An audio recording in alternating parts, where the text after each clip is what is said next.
तो एक बचपन में ही हम जब स्टूडेंट थे तब कन्नड़ में एक पोएट थे, उन्होंने कितने ही अंग्रेजी जो नर्सरी राइम्स के लिए उन्होंने बहुत अच्छा ट्रांसलेशन किया था। इसमें twinkle twinkle little star Kannada में मिनुगेले नक्षत्र, उसके बाद मुझे याद नहीं, लेकिन देखिए बिल्कुल ब्यूटीफुल ट्रांसलेशन है। मिनुगेले इतना प्यारा है, नक्षत्र आपको मालूम है। इस तरह और कई शब्द Jack and Jill, went up the hill, इसके लिए सबके लिए उन्होंने बनाए थे। उसके ट्यून भी कहीं बैठ गया था, इसलिए मेरे पटेल स्कूल में वो सब काम आया। एक कहाँ एक बनारस हिंदी की MA है काम आना, और एक अपने गांव के ये ट्विंकल ट्विंकल का काम आना। तो वहां से और टैगोर के एक पहली कहानी मुझे मिली, तोते की कहानी, वो मेरे लिए बहुत अच्छी लगी और टीचर था इसलिए भी अच्छी लगी, क्योंकि टीचिंग में रेजिमेंटेशन नहीं होना चाहिए, शायद यही उसका पर्पस है उसका। और क्योंकि वो जो भी सिखाया जाता है, वो आचार नगर का वो राजा है, वो वहाँ जो तोता आता है वो तोता टेंटे बोलता है, तो तोते का टेंटे बोलने को निकालना चाहता है, इसलिए वो तोते को अपने एक सोने के पिंजरे में रखते हैं और उसके संगीत, नृत्य और भाषा, व्याकरण सब कुछ सिखाया जाता है। लेकिन हर एक के बाद वो तो टेंटे बोलता है और कुछ नहीं। और यही तो टैगोर की कहानीकार था, वो मुझे अच्छा लगा और नाटक बनाया था। तो उस वक्त मुझे कुछ गाने बनाने, क्योंकि दूसरा कोई नहीं था, बनाने का अवसर मिला।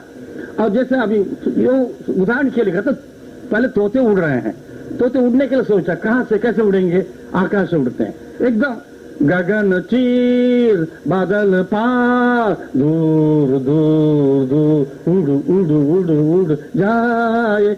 उसके बाद खुद को पता लगा ये राग दुर्गा राग का है ये। अब तो मैं राग पता नहीं कौन सा राग, किस राग में गा रहा हूँ तो उस वक्त के लिए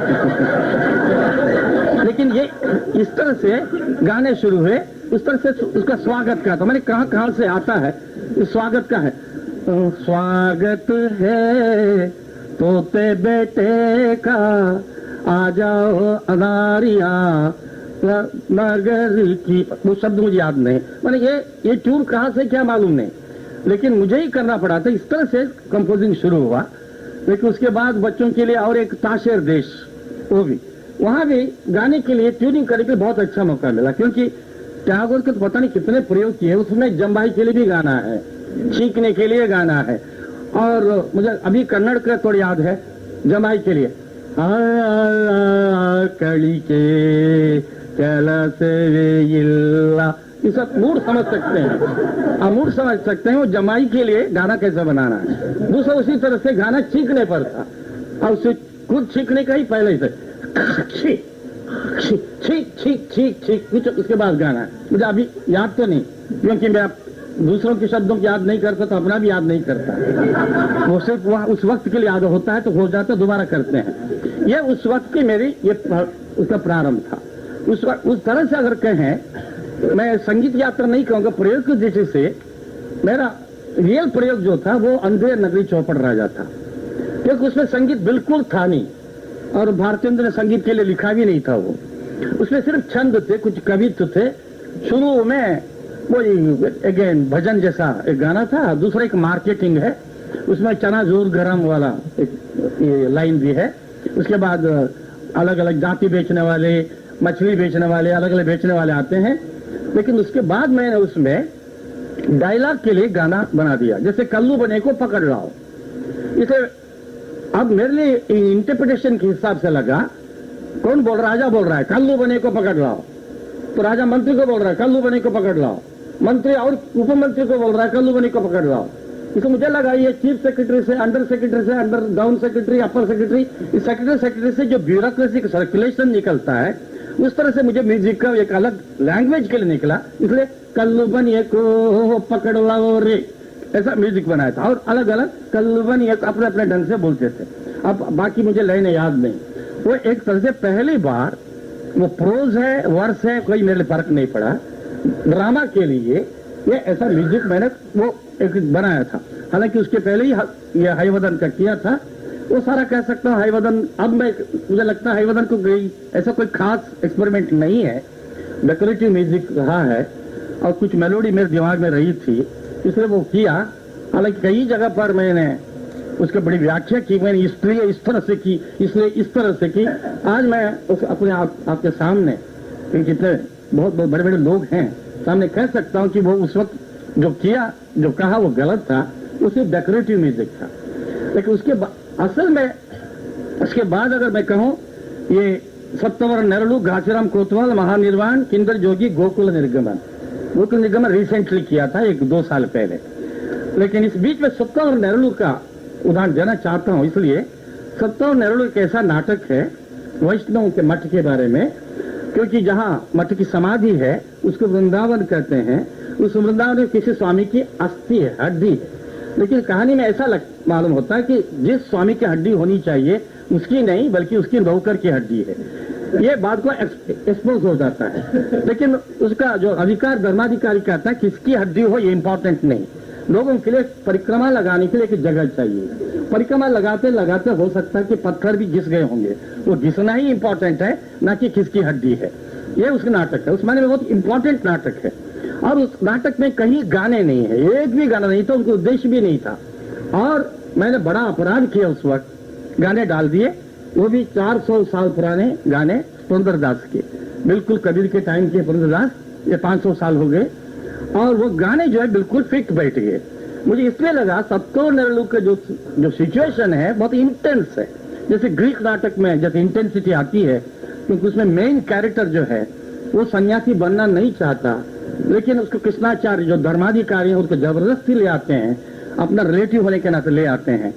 और उनके मठ में एक सिद्धांत ये भी है, ब्रह्मचारी को नहीं लाते, बल्कि एक शादी भी होनी चाहिए और एक बच्चा होना चाहिए। इसका मतलब जिंदगी का सारे अनुभव के बाद ही वो स्वामी बनाया जाए।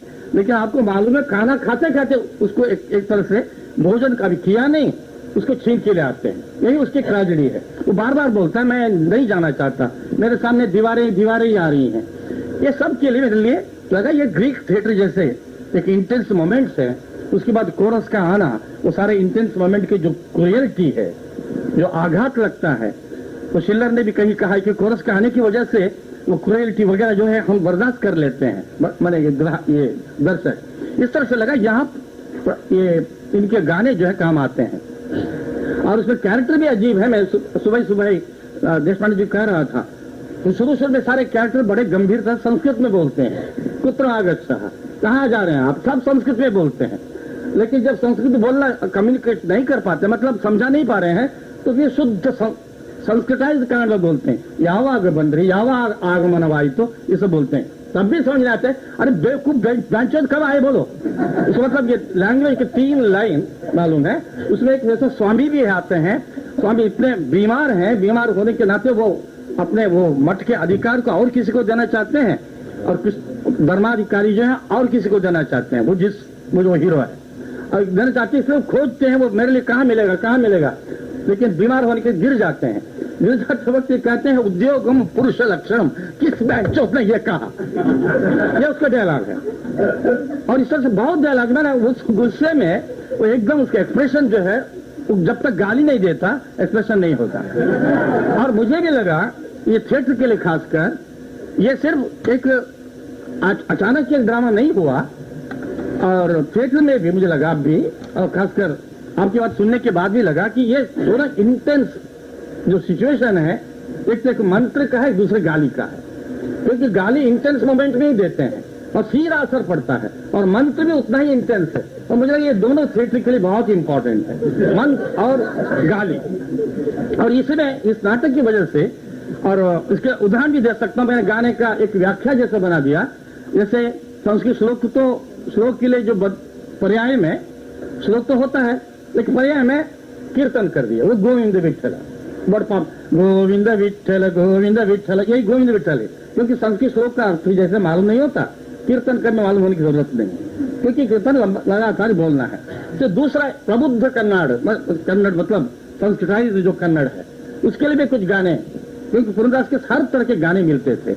उनके गाने, उनके शब्द जो हैं बिल्कुल रोजमर्रे के भी शब्द हैं, रोजमर्रे के बल्कि उद्गार भी हैं। मतलब दूसरे किस कवि में, मराठी में होगा पता नहीं, हिंदी के तुलसीदास में या कबीरदास में उद्गार नहीं है।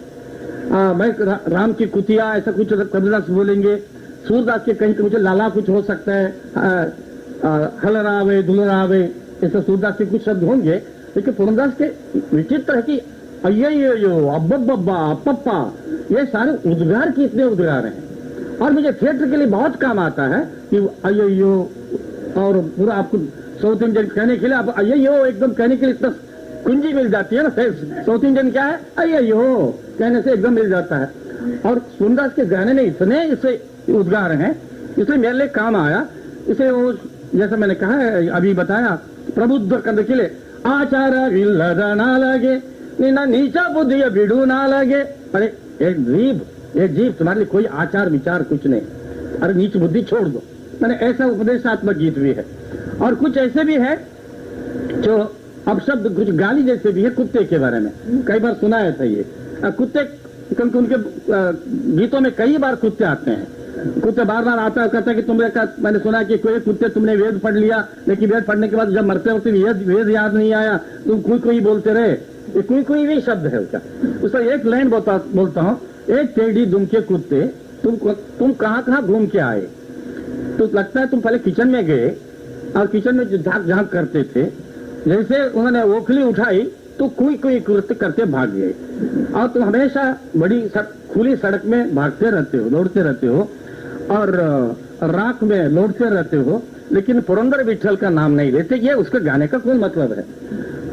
लेकिन ये जो मैंने बोला ना गाली का एक गाने में कैसे गाली दें, तो गाने के मुझे लगा ये गाना मुझे अच्छा लगा, गाली देने के लिए बहुत अच्छा लगा। डोंकु बालद नायकरे नीवेनु तव माडुविरी, डोंकु बालद नायकरे नीवेनु तव माडुविरी, ಕಣಕ ಕುಟ್ಟೋ ಅಲ್ಲಿಗೆ ಹೋಗಿ ಇಣಿಕಿ ನೋಡುವಿರಿ, ಕಣಕ ಕುಟ್ಟೋ ಒನಿಕೆಲಿ ಬಡಿದರೆ ಕುಯಿ ಮಾಡುವಿರಿ, ಕಣಕ ಕುಟ್ಟೋ ಒನಿಕೆಲಿ ಬಡಿದರೆ ಕುಯಿ ಮಾಡುವಿರಿ। माने तुम करते हो और ऑडियंस के साथ भी खेलने का मौका मिलता था। कुई ताली बजती थी, माडुविरी।